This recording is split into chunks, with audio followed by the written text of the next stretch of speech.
We've been hidden and silenced, but we've never been gone. Representation matters, and the beauty industry is no exception. Cheekbone Beauty is disrupting the industry with the representation from the Indigenous community. Jenn Harper is their founder. I want to tell you that you're not voiceless, that we've been silenced on purpose. Our stories as Indigenous people have been left out of the narrative, meaning the stories that come from us as Indigenous people. Many people tell stories about us, but I think we really like to be involved in telling our own stories. That we've been tricked to believe that our stories are worthless. You don't have to be old to know what's right for your life. Back in 2015, Harper literally dreamt her makeup line into existence. One of those wake up in the middle of the night, actual literal dreams of Native little girls, and they were covered in lip gloss. So I am Ojibwe, which is Anishinaabe-Moan, and our people would have traditionally been found around the Great Lakes, throughout the last 1,000 years. My mom is of European descent, so like Irish, English, Scottish, a mix of those, but I think a third generation Canadian.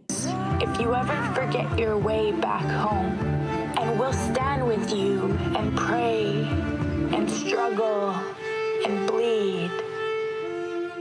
Cheekbones have always been an incredible feature and a feature that I love on all human beings. And then, of course, my people, Indigenous people, are really known for having these high, prominent cheekbones.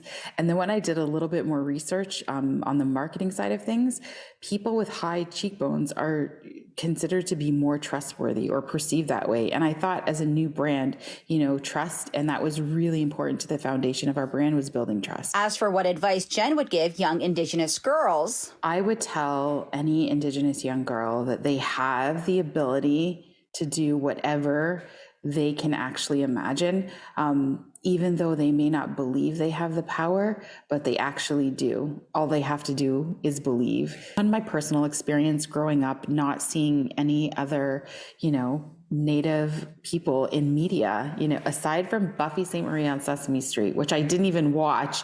I only learned about that later. I didn't see anyone that looked like me. And, it's that whole concept of when we see it, we can be it. It's that being able to look in a mirror versus a window. Looking through windows, we may never see ourselves out there, but in a mirror, we see ourselves, we see where we belong, we see where we fit in. And I think specifically in the beauty industry, all people need that. They need to feel seen. They tried to take our language. In Montreal, Fariha Naqvi-Mohamed, City News. In 1 minute on City News.